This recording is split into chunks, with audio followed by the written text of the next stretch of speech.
Hello, Front Street. My name is Tom Sineath, and today is day 14 in our Pathway to Generosity devotional. Let's pause together today and listen to Scripture. We want you to know, brothers and sisters, about the grace of God that has been granted to the churches of Macedonia.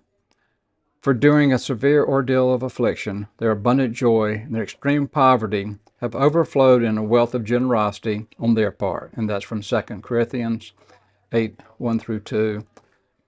Although he had a job that provided a predictable income, Devon felt like he was always struggling to make ends meet.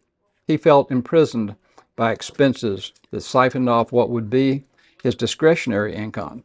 Now he was faced not only with that persistent sense of shortage, but also with his church's annual campaign and its catchy theme about generosity.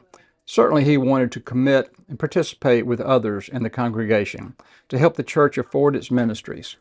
Yet he felt embarrassed and angry at himself for not being able to give anything.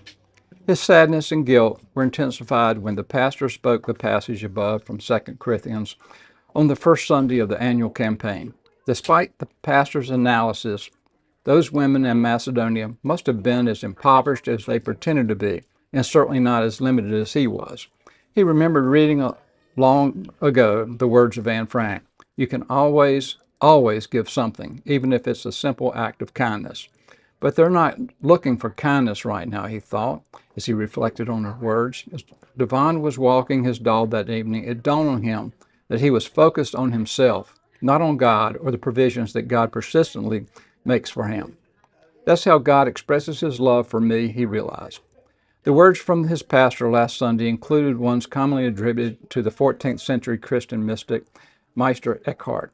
And suddenly, it's time to start something new and trust the magic of beginnings. And so began Devon's entry into prayer, realizing that God was nudging him towards something new. In our reflection, when have you felt trapped by scarcity? Has abundance ever felt out of reach for you? How might grateful recognition of God's persistent provisions be transformative towards generosity? In prayerful mindfulness, identify 3 things right now for which you are grateful to God. Pause for more times through the course of the day to practice this discipline. Continue it tomorrow and beyond and throughout in any interval in which you feel limited by scarcity.